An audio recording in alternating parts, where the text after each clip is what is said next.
इस हकीकत को हम और आप झुटला भी नहीं सकते हैं कि लोग मरने के बाद कब्रिस्तान चले जाते हैं, मगर अच्छे लोग मरने के बाद कब्रिस्तान नहीं जाते हैं, लोगों के दिलों में मुंतकिल हो जाते हैं, जिसके जरिए वो याद रखे जाते हैं। एक शेर और याद आया कि मौत से बचने की एक तरकीब है, मौत से बचने की एक तरकीब है।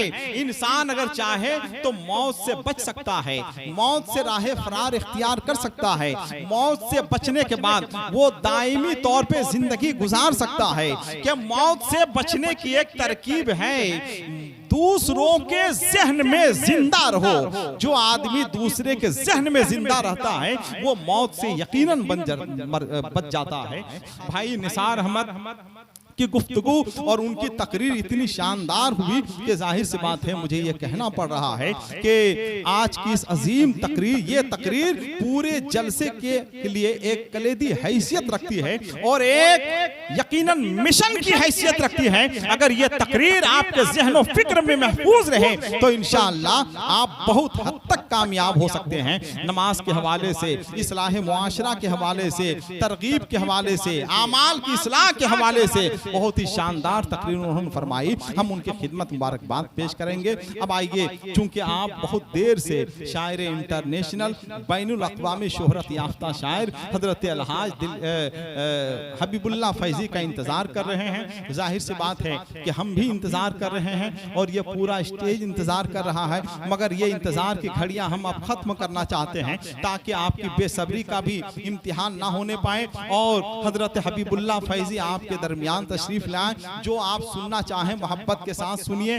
जो आप फरमाइश करेंगे इंशाअल्लाह फरमाइश की तकमील भी दूसरे दौर में की जाएगी, लेकिन इस वक्त उन्हें अपनी मर्जी से आप पढ़ने दीजिए। अगर आप सुनने के लिए तैयार हैं तो जरा बोल कर एक बार बताइए, जरा मोहब्बत के साथ एक बार बोल दें सुभान अल्लाह।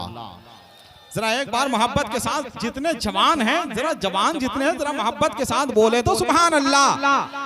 माशाअल्लाह, ये जवान हजरात बोल रहे हैं माशाअल्लाह। स्टेज भी बड़ा मजबूत है, बड़ा इल्मी में साथ एक बार सब लोग सुभान अल्लाह बोल दें, जरा एक बार और बोल दें सुभान अल्लाह। हजरत हबीबुल्लाह फैजी का तारुफ हम अदबी लबो लहजे में बहुत देर तक करा सकते हैं और बहुत दूर तक करा सकते हैं,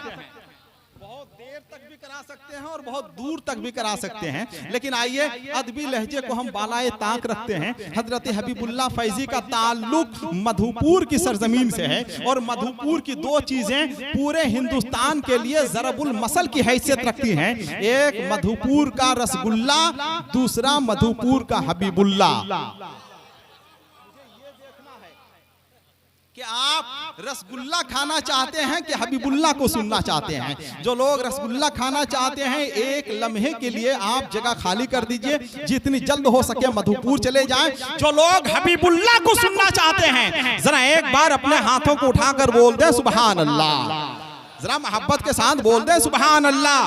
माशाअल्लाह मेरे भाई जनाब अब्दुल वकील, जनाब हजरत दिलकश नाचवी, मौलाना निसार साहब, ये सब लोग बैठे हुए हैं और पूरी जिंदगी के साथ बैठे हुए हैं। आप शेर सुनने का एक अच्छा माहौल तैयार कीजिए, इसलिए कि हमें मालूम है कि अब अच्छा माहौल आप ही बना सकते हैं। मुझे ये भी मालूम है कि अब हालात बदल गए हैं, कदरें तब्दील हो गई हैं, मिजाज में गैर मामूली इनकलाब बरपा हुआ है। जहाँ पे प्रिंट मीडिया दम तोड़ती हुई नजर आ रही है, वहीं से इलेक्ट्रॉनिक मीडिया का आगाज हो रहा है। पहले दूध में पानी मिलाया जाता था, मगर अब पानी में दूध मिलाया जाता है। पहले प्यासा कुएं के पास जाता था, अब कुआं खुद प्यासे के पास आ रहा है। पहले मीलों सफर तय करके लोग शेर सुनने के लिए जाया करते थे, अब मीलों सफर तय करके शायर खुद शेर सुनाने के लिए आ रहा है।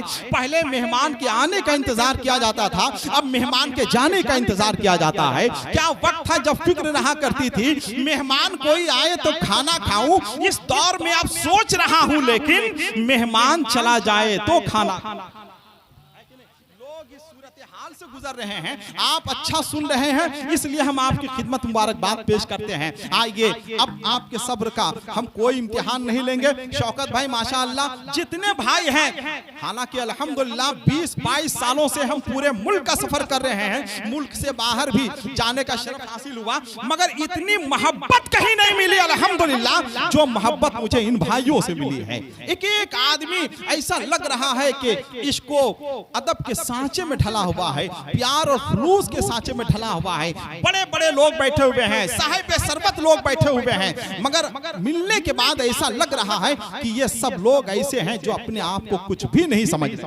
और यही बड़े लोगों की पहचान होती है, यही साहिब शरबत की पहचान हुआ करती है कि अपने आप को झुका दे और झुक के मिले तो इंशाअल्लाह उसका कद और भी बड़ा होता है। आइए हजरत हबीबुल्लाह फैजी आपके सामने जलवाबार हैं, आइए उन्हें सुनने के लिए आप तैयार हो जाएं। अगर एक से दो शेर हम आपको सुना दें तो आपको तकलीफ नहीं होनी चाहिए। जरा मोहब्बत के साथ एक बार बोलते हैं सुभान अल्लाह।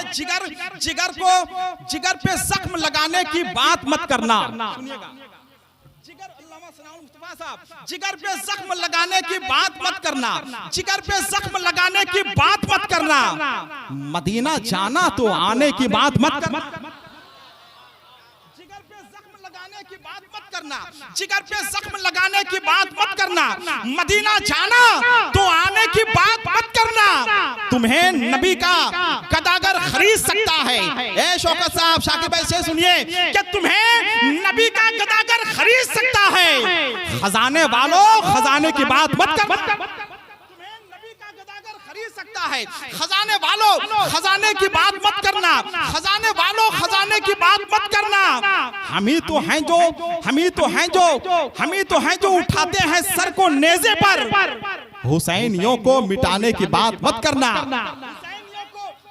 की बात मत करना, हुसैनियों को मिटाने की बात मत करना, जिगर पे जख्म लगाने की बात मत करना, मदीना जाना तो आने की बात मत करना। आइए बैनुल अक़वामी शोहरत याफ्ता शायर हजरत अलहाज हबीबुल्लाह फैजी, मैं उनसे गुजारिश करूंगा कि वो तशरीफ लाएं। देखिए हजरत हबीबुल्लाह फैजी तशरीफ ला रहे हैं। आइए इतना बड़ा शायर आ रहा है तो इसका इस्तकबाल भी जरा वाले हना माहौल में होना चाहिए। दोनों हाथों को उठाकर बोलते हैं या हुसैन। हजरत हबीबुल्लाह फैजी, मैं उनका इस्तकबाल करते हुए उनको आवाज देता हूं कि आप तशरीफ लाएं और इस शेर के साथ कि अब गम आए, खुशियां आए, मौत आए, कि तू आए, मैंने तो बस आहट पाई और दरवाजा खोल दिया।